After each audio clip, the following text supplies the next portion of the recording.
Poly is starting soon and you may need to buy a laptop that's affordable and fulfills your course requirements. But which laptop should you get, and how do you know that that's the right laptop for you? And also, where can you buy these laptops when you shouldn't be out in the COVID-19 situation?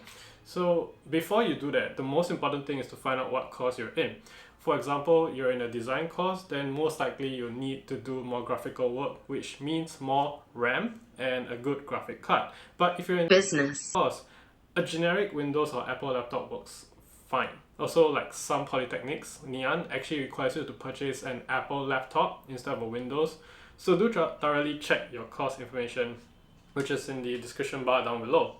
One more thing, if you have financial issues and you need like some form of financial help, I've also linked it down below. And if you're actually purchasing an Apple laptop, there are financing options and schemes, so you can pay it in interest-free 12 to 24 months. Research and compiled major laptop brands in Singapore like Apple, Dell, Acer, Asus, HP, and Aftershock, comparing their prices from different sources like Challenger, and then going on their brand's online store.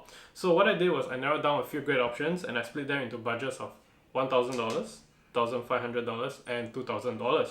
And as someone that hates wasting resources, I believe in buying a product and using it as long as possible. So for me, I would choose a bare minimum laptop that's equipped with a quad-core Intel i5 or i7 processor and 8 gigs of RAM or 500 gigs of storage.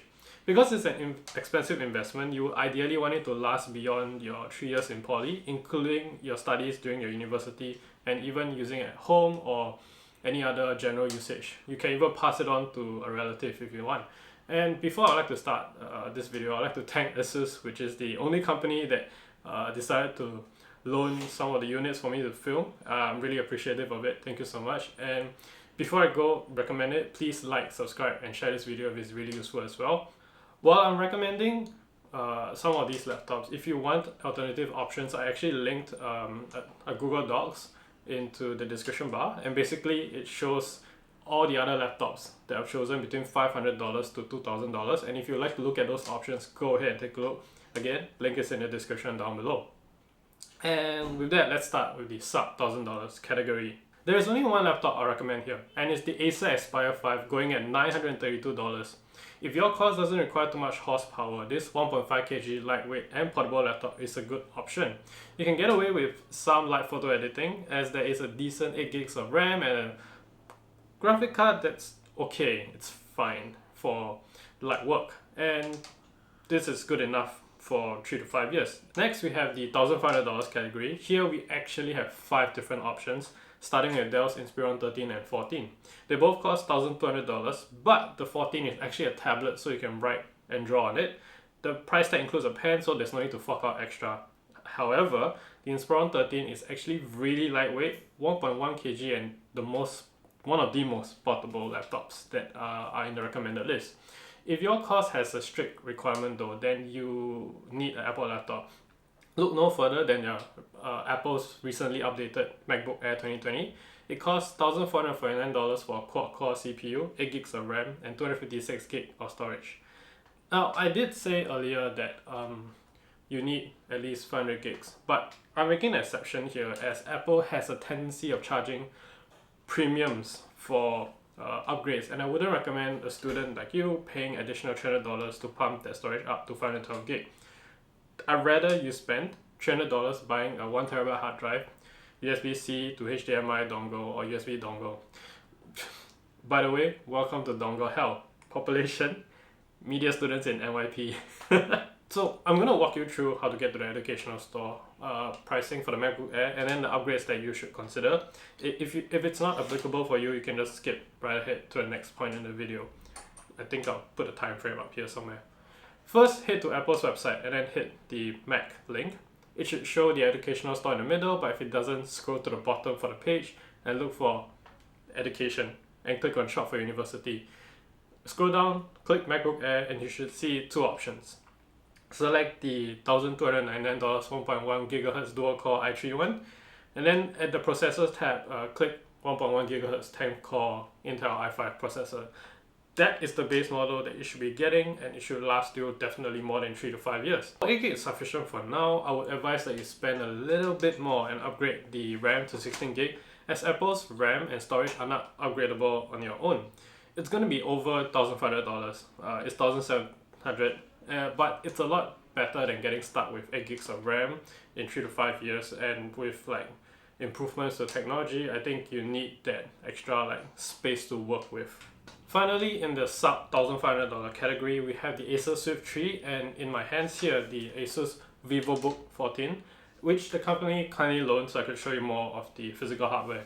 And by the way, if you do buy from Poly, they actually offer like a lot of freebies. So 1TB hard drive, extended warranty to 3 years, and then peripherals like HDMI to VGA when you're presenting, and sometimes even a bag. So if you do buy a laptop, there are actually a lot of good things that you can bring home as well, not just the laptop. And back to the specs, on paper they're both pretty similar. Quad-core i5 CPU and a decent NVIDIA graphic card. It's sufficient for light photo and video work, and while the Asus is slightly heavier, I like that this hinge when opening up the laptop makes typing long essays less fatiguing, and it's more optimized for viewing as well.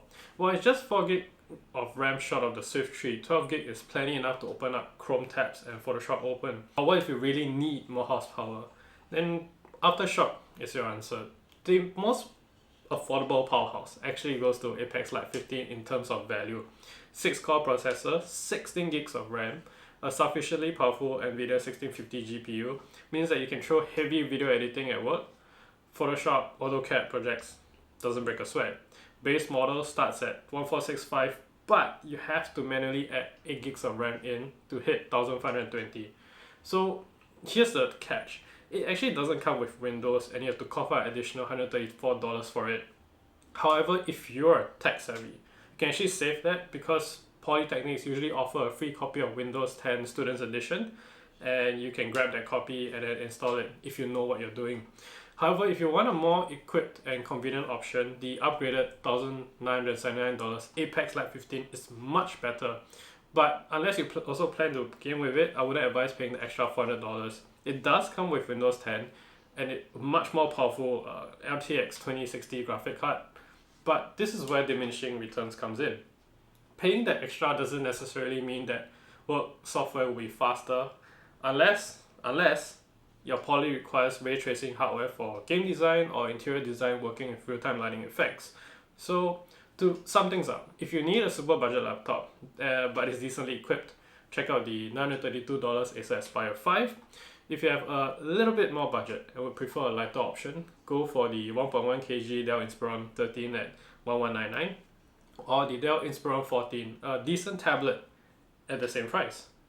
If your course requires an Apple device, MacBook Air 2020, 1449, great option. Bump up the RAM to 16GB, 1719. If you need more horsepower, value and extended warranty, the Asus 14 VivoBook, this one, right here, it's good, and the Acer Swift 3 are great. $1,500 options, and it comes with freebies, again, 1TB hard drive, extended warranty, and reliable hardware.